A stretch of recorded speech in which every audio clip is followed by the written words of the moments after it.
I'm kind of curious that while you've given a boost to capital expenditure and increased outlay to PM Awas Yojana, you've also cut the Manrega budget by almost 33% or 30,000 crore. Why have you done that? Actually, the answer lies in your own question. Okay. PM Awas Yojana is also to be done by workers in the area, rural area, who normally would have gone for, let us say, in the absence of this, would have gone for Mahatma Gandhi Rural Employment Guarantee Scheme. Right. That's one answer, because even this has got to be done by people in the rural areas who are looking for jobs, just as Jal Jeevan Mission also goes through rural works. So they have these opportunities as well, which are coming not in a small incremental change, 6% increase, 79,000 crores for PM Awas, and also Jal Jeevan also getting a huge allocation. So these two also are there along with them. Second, Manrega is a demand-driven scheme. The more people come saying we want the job, we give them the work.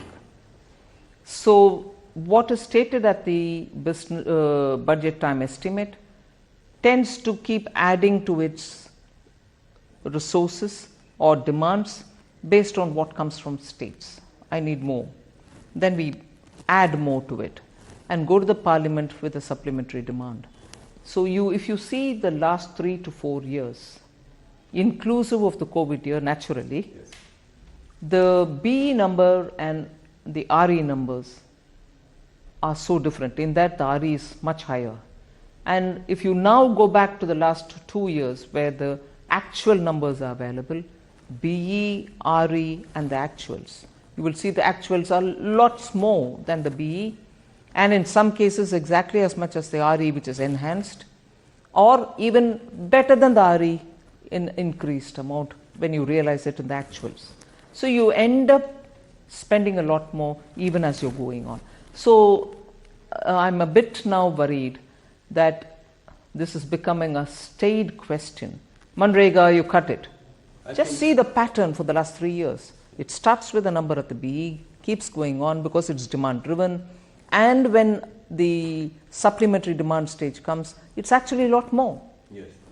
So more opportunities have been created. So that's right. Yeah. So I agree. The real average GDP growth rate is 6.5%, as the economic survey says. With a little more reforms, the survey posits that it could even be a little higher at 7 to 8%. Now, what is the realistic and the desirable sort of growth rate for India if it were to become, the third largest economy in the world by the end of this decade? Desirable is one thing, but that desirable number will have to be tempered down by the global realities. Yes. The kind of uncertainties with every economy in the world faces. I don't think any one economy is so immune that the global volatilities don't affect them. So every economy is affected, particularly for a country like India, which for at least 2 critical items entirely depends on imports: fuel, fertilizer. So when you're looking at importing that many big ticket items, your uncertainties are lots more and lots more pronounced. But even provisioning for that and building a budget, we have definitely ensured that we will be not as much be affected by such uncertainties as would any other country be.